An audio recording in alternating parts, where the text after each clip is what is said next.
Hello everyone, പുതിയൊരു വീഡിയോയിലേക്ക് എല്ലാവർക്കും സ്വാഗതം. നമ്മൾ ഇടയ്ക്കൊക്കെ പറയാറുണ്ടല്ലേ, അവനൊരു അനുഗ്രഹീത കലാകാരനാണ്, അല്ലെങ്കിൽ എനിക്കൊരു ഡ്രൈവിന് പോകാൻ തോന്നുന്നു, ഇങ്ങനെയൊക്കെ. അപ്പോൾ ഈ സെന്റൻസുകളൊക്കെ എങ്ങനെയാണ് ഇംഗ്ലീഷിൽ പറയുന്നതെന്ന് ഈ വീഡിയോയിലൂടെ നോക്കാം.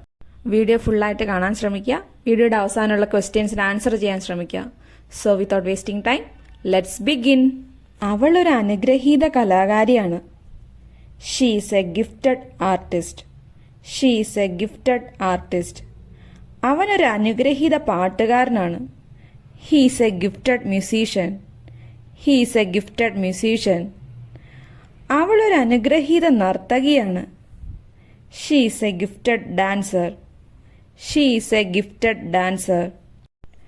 അവർ അനുഗ്രഹീത കായിക താരങ്ങളാണ്. They are gifted athletes. They are gifted athletes. എനിക്ക് സിനിമയ്ക്ക് പോകാൻ തോന്നുന്നു.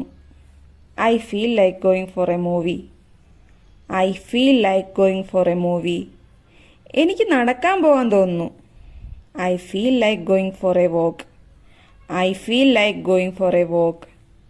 എനിക്കൊരു ഡ്രൈവിന് പോകാൻ തോന്നുന്നു. I feel like going for a drive. I feel like going for a drive.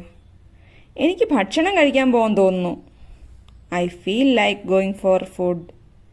I feel like going for food. അവനൊരു അനുഗ്രഹീത ചിത്രകാരനാണ്. എനിക്ക് ഷോപ്പിങ്ങിന് പോകാൻ തോന്നുന്നു. ഇതൊക്കെ എങ്ങനെ പറയാം? Comment below. അപ്പോൾ ഇന്നത്തെ വീഡിയോ ഇത്രയേ ഉള്ളൂ. വീഡിയോ ഇഷ്ടപ്പെട്ടാൽ ലൈക്ക്, ഷെയർ ആൻഡ് സബ്സ്ക്രൈബ്.